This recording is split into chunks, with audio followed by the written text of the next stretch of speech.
Welcome to our senior series, Resumes That Work. If you are on here, you are probably a senior getting ready to graduate, and we have developed a 4-part series that will help you along your journey into your future careers, your near future careers. Today's presentation is going to be Resumes That Work. We're just going to ask that you hold all questions for the end after we've hit the stop record button. And you can also put your questions in the chat as we go along. And once we're done, we'll get to your questions and we'll answer them towards the end. So let's talk about resumes that work.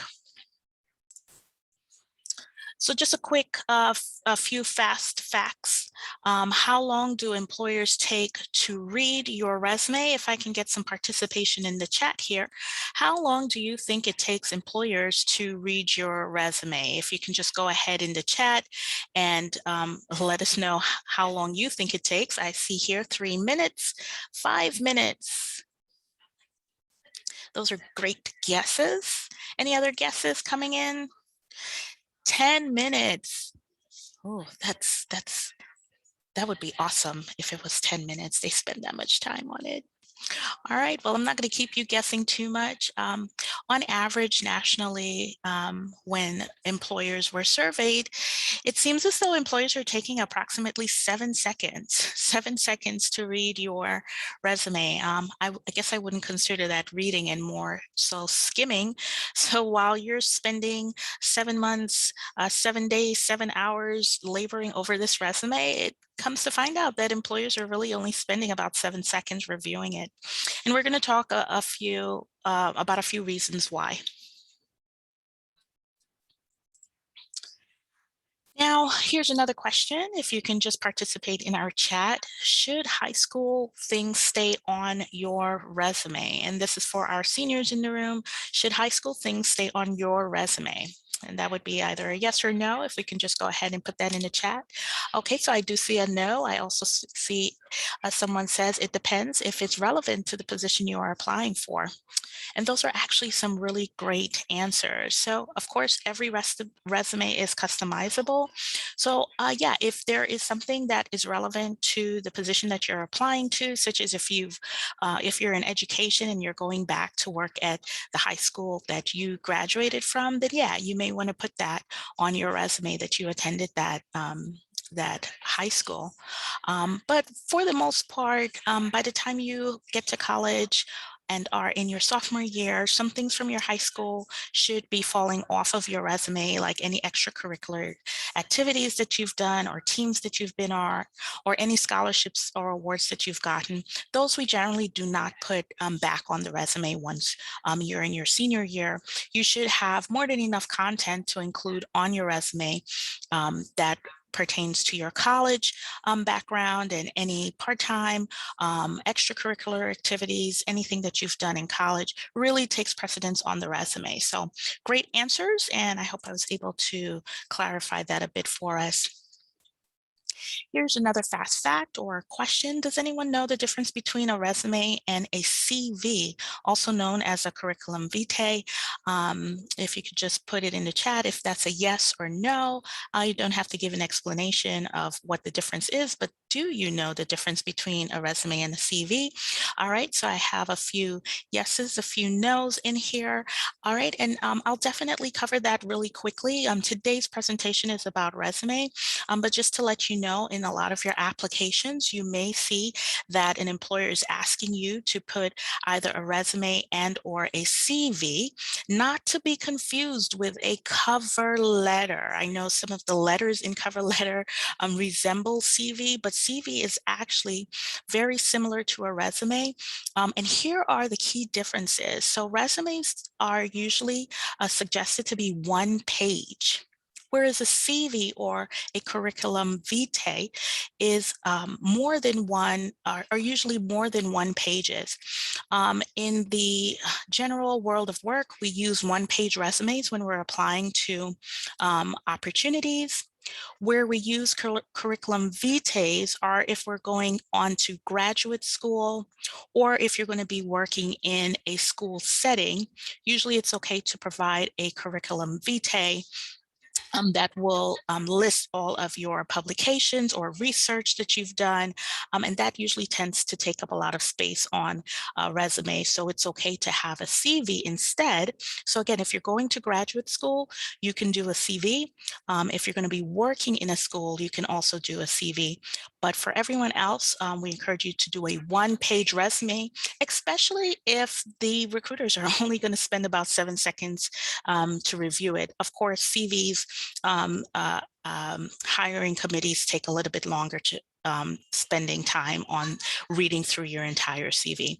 Also, CVs are used internationally, so you'd find in a lot of the European countries, they prefer to use CVs instead of one-page resumes. But for the most part in the United States, we use a one-page resume, and that's a national thing that we do.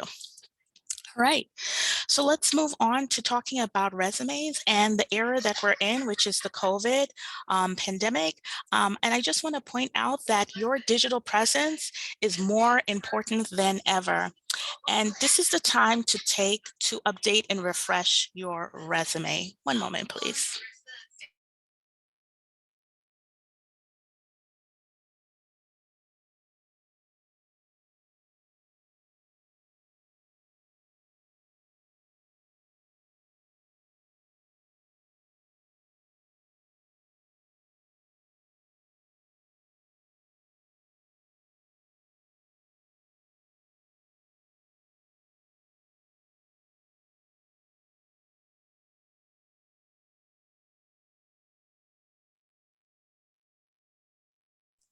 All right, so we just encourage you to make sure that you know that during this time, your digital presence is more important than anything else. Whereas in the past, you would be able to walk into an employment place or agency and hand in your resume. Nowadays, everything is being done online or digitally. You want to make sure to take this time to update and refresh your resume. So if you haven't looked at your resume since sophomore, junior year, now's the time to really look at your resume and start to get acquainted with some of the things that need to come off of that resume, and also some of the things that you need to put on that resume as you're exiting Fordham University. Always send your resume when networking virtually. So you're going to find that a lot of our virtual events, or a lot of our events rather, are going to be virtually, such as our career fairs and information sessions with employers. So it's important that you, whenever you're networking, that you have a digital copy of your resume, even if it means emailing it to yourself so you have it ready at your fingertips, or can email it really quickly to someone on your smartphone. Also, resumes are required for online career fairs. So at the end of the day, if you are planning on participating in our career fairs, which we recommend that you do, your resume is going to be a requirement just to get through the career fair process. So those are just some of the updates or differences that we're seeing nowadays in the post-COVID era. And we just want to make sure that you are aware of that. So today's presentation is called Resumes That Work. So I thought it was appropriate to really talk about resumes that don't work, right? Sometimes we get to know what works by what we learn doesn't work. So we're going to talk a little bit about resumes that don't work. First of all, according to a recent Career Builder study, these mistakes would get you disqualified immediately if you were to send your resume to an employer. One of them is bad grammar and typos. So this is seen actually 77% of the time that applicants apply to job opportunities, that they have some sort of either bad grammar and or typo on their resume. Now, this is an easy fix because you can just review your resume. Maybe you may not catch something, but you can always forward it you can always forward it to a career counselor, a career coach. You can even use your writing center or someone that's a tutor to review your resume and to make sure that they're catching or you're catching any bad grammar and or typos, so that you don't fall into that 77% bucket of individuals who do get their resumes disqualified just based off of bad grammar and typos alone. Another reason for a resume to be disqualified is because they're using unprofessional email addresses. We all have our fordham.edu email address. We recommend that you use that, or you can use your personal email address. But if you are going to use your personal email address, just make sure that it's a professional one, nothing, raunchy or inappropriate. We recommend maybe your first and last name, or the first letter of your first name and your last name in your email address, maybe a few numbers, but something that is professional. Also, when you're putting things on your resume, you want to make sure that you use quantifiable, use quantifiable achievements on your resume. So a lot of times when folks are putting things on their resume, they're not quantifying it, which means you're not putting a number on it. How many people did you serve when you were a waitress daily? How much money in a budget did you oversee when you were a part of a particular club? You want to make sure that you quantify these achievements on your resume, and that helps you get a little bit more shine on that resume. Also, on resumes, what is recommended is that there are no long paragraphs or text instead of bullet points. A lot of times, if you are writing a resume, you want to make it skimmable, right? So if the recruiter is only going to spend about 7 seconds reading it, you don't want to have paragraphs on there or any type of essays on there. You want to give some quick bullet points of your achievements that are quantifiable, and then keep it moving to the next experience.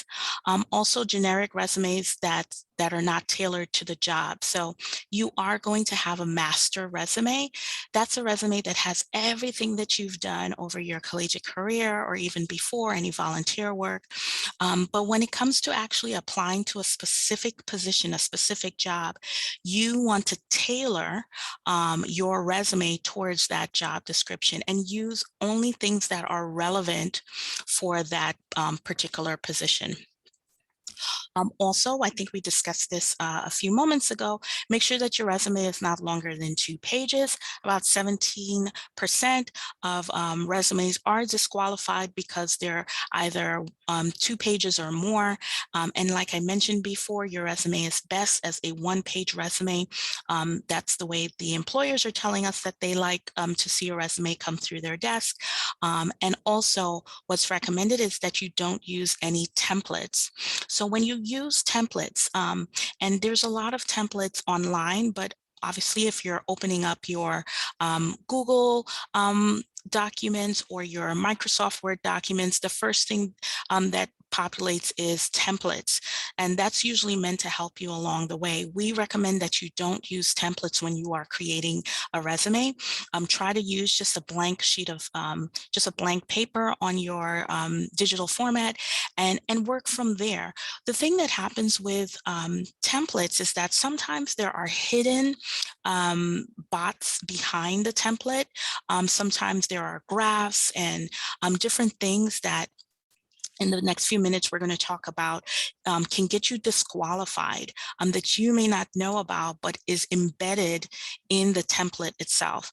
So it's recommended that you don't use a template and that you just start really from scratch, building your resume line by line, letter by letter, sentence by sentence. So let's talk about resumes that work.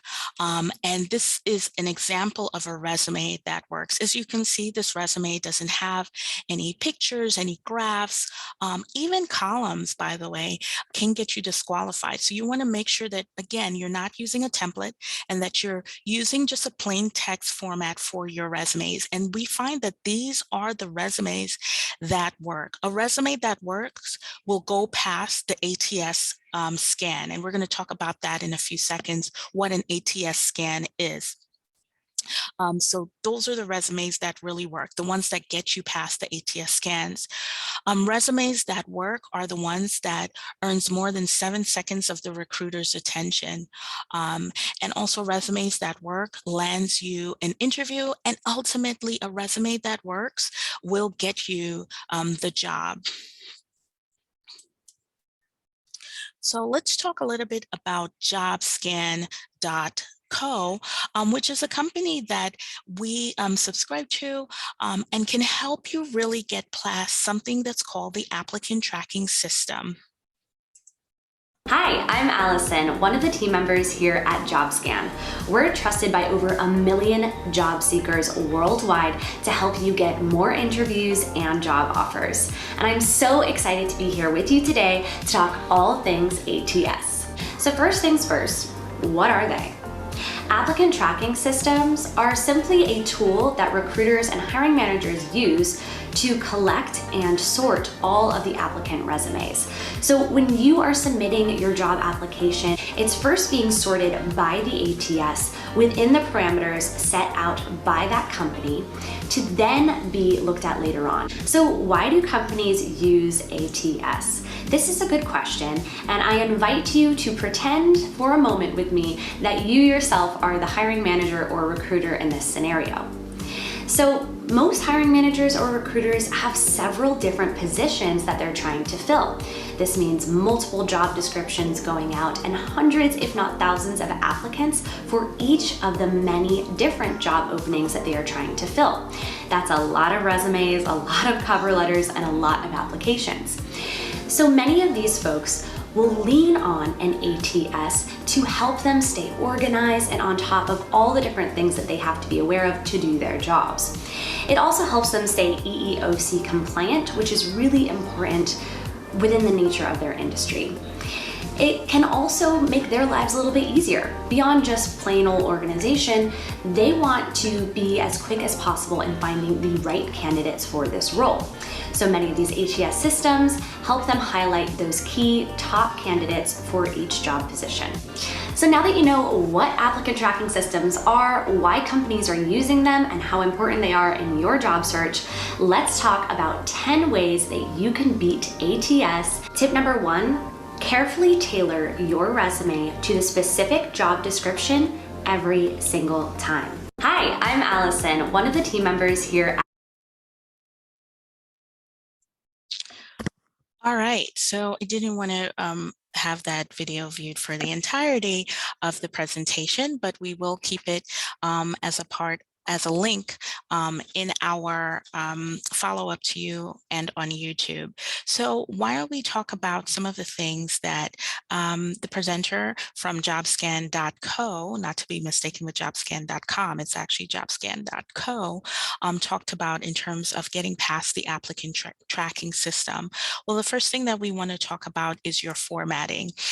So if you want to use a font of 10 or 11.5, you can even use 12, but nothing less than 10. If you use a font size on your resume that's smaller, sometimes the applicant tracking system will reject it. And not only that, but anything smaller than a font size 10 is not legible for individuals to read. So it's important that you use nothing less than a font size 10. Usually you would use a font size 10 on your resume if you have a lot of content that you need to include. But you also don't want to make it so small that the reader just cannot read it. Generally, if you're using a font size 10, that means that you may also have maybe too much information on there. So you want to make sure that you're not overutilizing the space on your paper so that it looks like just too much to read. So we recommend nothing less than 10. If you have to use 10, then fine. But I always try to stick to 11.5 or 12-inch font Also, the margin sizes on your page. So as you can see here, this is a 0.5 margin. And when we're talking about margins, we're talking about the width that precedes the letters or the words on your paper. And so if you use anything less than that, then your words may fall off the paper and may get cut off in an applicant tracking system. So it's important to use a 0.5. 1 inch will kind of squeeze the words in a little bit, and these are actual inch sizes. So if I were to take a ruler and put it up against the blank space here, we're talking about a 0.5 of an inch, or half an inch rather. If you have a lot of content, again, you can go down to 0.5, but try not to go any less than that, because then the words will kind of be too close to the edge of the paper. Also, you want to have a clear, readable, and concise format. So as you can see to the right of your screen, this is a pretty clear, readable, concise, formatted resume. It's aesthetically pleasing to the eye. It's something that you would probably want to read, or an employer would want to read. It doesn't look too messy. It actually looks quite neat. So you want to make sure that your resume reflects that as well. And consistency is the key. So this is sometimes a lot of places where resume writers may get um, uh, get kind of distracted in terms of being consistent. So for instance, if you're going to use the written format of a month, so this person is using June 2021, then you have to be consistent to use the written format of a month throughout the entire resume. What I do see oftentimes, which is not good, is someone might say, I'm graduating in June 2021, but then when they go to describe the work, that the timeframes that they were at their jobs, they may use 9 2018 to present, or 01 2016 to 07 2017. So you don't want to do that. You want to be consistent in how you're listing your months. Also, if you're going to put your months or your dates to the right side of the page, then you're going to want to be consistent to do that for all. Also, consistency in how you add your title at your job and the name of the company that you work for. You want to be consistent there as well. So every bullet point will get the same way of showing the name of the employer, as well as the title that you had and the city and state that you worked.